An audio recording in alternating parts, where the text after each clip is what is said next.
Salut la gang, bienvenue à Radio B52, votre rendez-vous podcast balado-diffusion de la ville de Québec, from Quebec City, Rock City. Merci de vous abonner à YouTube, très important. Également notre page Radio B52 de Facebook. On passe ça Night Train au micro. Les Québécois sont dans une situation intenable sur le plan fiscal. Et on a fait des petites recherches ici avec le crew formidable qui entoure notre podcasting. On va vous donner un petit peu le bulletin d'ensemble, la situation catastrophique dans laquelle nous, les Québécois, se trouvons du point de vue fiscal au Québec. On a résumé ça par quelques chiffres qui sont particulièrement parlants. Et je pense que c'est très pertinent de rappeler ces chiffres-là, ces statistiques-là, dans le présent contexte où le gouvernement du Parti libéral du Québec de Philippe Couillard a annoncé qu'il désirait à partir de 2018 taxer le commerce en ligne, les services en ligne, donc les achats que vous faites sur Internet. Mais rappelons d'abord c'est quoi notre situation sur le plan fiscal. Vous le savez, sans doute, on est les champions toutes catégories, poids léger, poids moyen, poids lourd, ultra lourd. Les champions toutes catégories au niveau du fardeau fiscal. On a un fardeau fiscal qui est le plus lourd, non seulement au Canada, mais également en Amérique du Nord. On est les plus taxés en Amérique du Nord. Juste pour vous donner une idée, vous savez qu'il y a 50 États américains, il y a 10 provinces canadiennes, ça fait 60 gouvernements, ça, qui taxent les contribuables au Canada et aux États-Unis. Quand on fait la liste des 60 États en question, puis qu'on regarde où on se situe, nous, le Québec, par rapport aux charges fiscales qu'on doit payer, eh bien, je vous laisse deviner à quel rang nous sommes. On est-tu 30e? On n'est évidemment pas premier. C'était ma blague. Mais même si on n'est pas premier, on est-tu 30e, 40e, 25e? Non. On est dernier. On est 60e. Donc, c'est nous, en Amérique du Nord, qui payons le plus de taxes d'impôts. On est dernier. C'est pas croyable, hein? Dernier de classe. OK?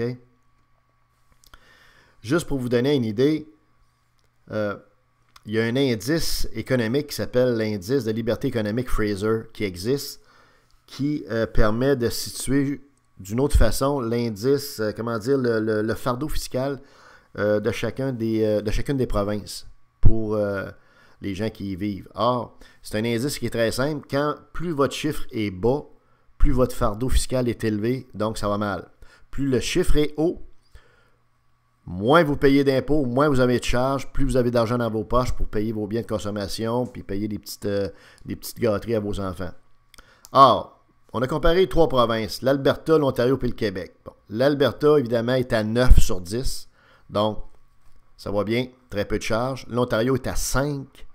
Et le Québec, encore une fois, pour les 10 provinces, on est dernier avec un indice égal à 3. Donc, ça veut dire qu'on est étouffé, carrément étouffé au niveau fiscal, égorgé. Je pense que j'apprends rien à tout le monde. Mais les chiffres sont révélateurs. Vous savez, les Québécois donnent en moyenne 40% de leurs revenus à l'impôt.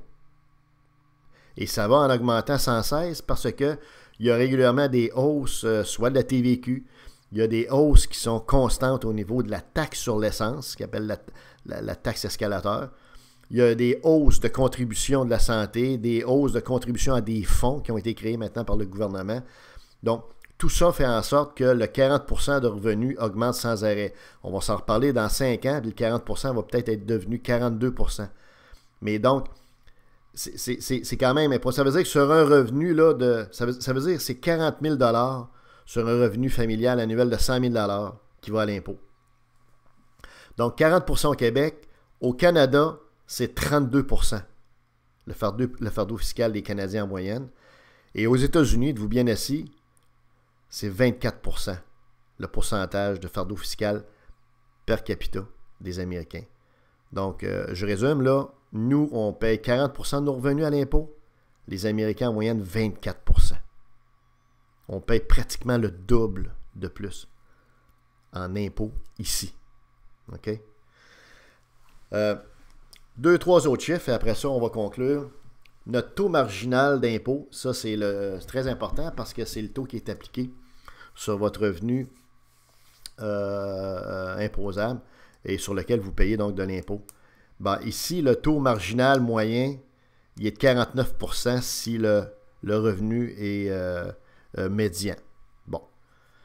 Si vous gagnez 80 000 $ de plus, tout l'excédent de revenus, en plus au-delà de 80 000 $ de revenus, donc si vous gagnez 120 000, donc vous avez 40 000 $ d'excédent, bien, vous payez un supplément de 24% sur ce revenu excédentaire-là. Ce qui fait en sorte que le taux marginal ici peut avoisiner, là, quand vous gagnez dans les 6 chiffres, tout près de 55-60%. Donc, écoutez, on peut voir les choses là, de la façon qu'on veut. On pisse le sang financièrement. C'est pas compliqué, là. Et en terminant, une famille qui a un revenu combiné, familial de 90 000 $ paye en moyenne 28 000 $ d'impôts. OK? Alors, comme vous pouvez voir, on est les payeurs de taxes les plus sollicités au Canada et également aux États-Unis. On est carrément égorgé fiscalement parlant. On paye trop de taxes, on paye trop d'impôts, on paye trop de tarifs, qu'on pense à Hydro-Québec, de tarifs de toutes sortes de plus en plus. Et on paye également beaucoup trop de contributions, parce que c'est un autre mot maintenant qui s'ajoute, là, des contributions comme les contributions au système de santé, qui est un gouffre sans fond.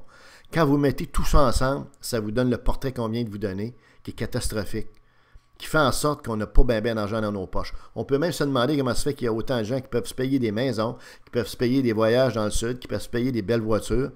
On comprend que si on est en affaires, on est capable d'un peu travailler ça au niveau fiscal, mais tout de même, en général, la situation est vraiment grave pour les Québécois et les Québécoises. On est les plus taxés en Amérique du Nord, mes amis, au Canada. C'est pas des farces, là. On n'est pas en milieu de peloton, là. On n'est pas 30e sur 60e, comme je le disais d'entrée de jeu. On est dernier fucking last. OK? C'est pas des farces. Ça vous donne-tu une idée comment est-ce qu'on est égaré, comment est-ce que les gouvernements successifs du Parti libéral et du Parti québécois, deux partis très à gauche, très interventionnistes, qui ont multiplié les programmes de toutes sortes, font en sorte que vous étudiez comme des fous, vous travaillez comme des fous dans vos métiers d'électricien, de plombier, de toutes sortes de métiers, de soudeur. Vous faites des maîtrises, des doctorats des fois, vous essayez de travailler. Et une fois que vous avez travaillé pour étudier, puis vous former techniquement pour gagner le plus de revenus possible, on vous l'enlève de vos poches. On vous l'enlève de vos poches. Pour des fois des programmes de base qui sont corrects, ça va, comme l'éducation. On comprendra que si on est dernier sur les 60e, comprenez-vous que les 59 autres États américains et canadiens, quand vous promenez là, ils crèvent pas de faim, le monde, là. Ils meurent pas ces trottoirs, là. Comprenez-vous ce que je veux dire? C'est qu'il y a eu des abus ici incroyables. Il y aurait une révision à faire de la situation fiscale qui fait qu'on est non compétitif. Donc, les consommateurs québécois que l'on est, on est dans la merde complètement parce qu'on est complètement étouffé fiscalement. Et les entreprises également écopent parce que les taxes sur le capital, les taxes sur les entreprises, les taxes commerciales sont également beaucoup trop élevées. Et ça nuit à la compétitivité de nos entreprises. Et moins nos entreprises sont compétitives, moins elles peuvent créer de l'emploi, moins elles peuvent créer de richesse et moins elles peuvent augmenter leur chiffre d'affaires et donc retourner des revenus de taxes de toutes sortes au gouvernement. Comprenez-vous? Mais le gouvernement n'est pas assez intelligent de comprendre qu'il faut absolument, en conclusion, alléger le fardeau fiscal et des particuliers et des entreprises. Et ça presse. Et là, finalement, on en vient, écoutez, on en vient dans le fond je dirais au clou, comment on dirait ça, dans l'aboutissement là, de la nouvelle qui est sortie hier, que le gouvernement du Parti libéral veut taxer le commerce en ligne.